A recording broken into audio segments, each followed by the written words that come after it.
अस्सलाम वालेकुम। ये गाड़ी है टोयोटा यारिस की 2019 या 20 का ये मॉडल है।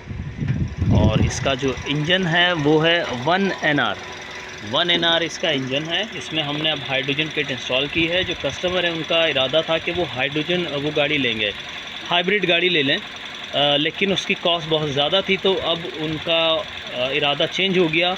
तो उन्होंने ये गाड़ी ख़रीदी और इसके अंदर हाइड्रोजन किट इंस्टॉल की है। ये गाड़ी तकरीबन को 36,000 किलोमीटर ही जस्ट चली है, बिल्कुल ब्रांड न्यू है। और अब इन्होंने हाइड्रोजन किट इंस्टॉल की है ताकि इसका एवरेज मज़ीद इम्प्रूव किया जा सके। जिस कंडीशन में ये शहर में चलाते हैं, ये 12 के करीब इनको एवरेज दे रही है। HHO किट लगने के बाद ये एवरेज मज़ीद इम्प्रूव हो जाएगा। और इंजन जो है वो बिल्कुल न्यू है, ज़ाहिर है चली ही थोड़ी है, तो इंजन की कंडीशन भी इसी तरह से रहेगी। और इंजन जो है वो कार्बन फ्री रहेगा, साथ में ये सेविंग भी इंजॉय करेंगे। किट हमने जो है ना पीछे रख दी है डिक्की के अंदर। ये यहाँ हमने कोने में किट रख दी है, जिसमें कि ये गैस जो बन रही है ये HHO गैस है। ये मैं दिखाता हूँ करीब करके, ये आ गया ठीक। ये बड़ी तेज़ी से देखें बबल्स बन रहे हैं, ये HHO गैस के बबल हैं।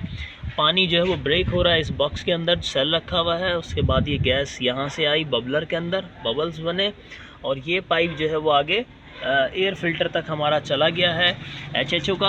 अब देखें ये पानी कितना गिर गया इसके अंदर, ठंडा है इंजन अभी, ठीक है जी। तो कार्बन वार्बन तो कुछ भी नहीं है इसके अंदर।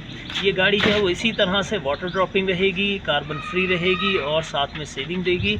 और साथ ही साथ एक फ़ायदा और है कि इंजन ऑयल जो है ना वो बड़े आराम से डबल चल जाता है।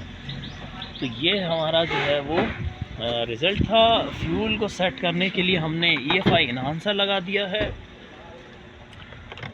वो हमने यहाँ रख दिया है इस जगह पर। इसको बार बार सेट करने की ज़रूरत नहीं पड़ती। और ज़्यादा अच्छी सेटिंग के लिए हम इसको चला कर देखेंगे गाड़ी को। अभी मैंने 2 पे सेट किया है। इसको ज़्यादा बढ़ा देंगे, यानी जितनी हमने HHO गैस दी उससे ज़्यादा अगर बढ़ा देंगे तो ये अंडर पावर हो जाएगी गाड़ी। तो वो हमने करनी नहीं है, उसके लिए हम चलाएँगे, चला के इसको देखेंगे, एक छोटा सा राउंड लेंगे और उसके बाद हमारा ये प्रोसेस हो जाएगा कंप्लीट। गाड़ी के ओडोमीटर की बात करें तो 36,000 की गाड़ी चल चुकी है, ठीक है जी। अभी गाड़ी स्टार्ट है, टेस्ट ड्राइव पे जाएंगे, टेस्ट ड्राइव करके आएंगे। रीसेट किया था, एवरेज तो इसका 0 हो गया है। बहरहाल तो ये थी हमारी इंस्टॉलेशन इस गाड़ी की।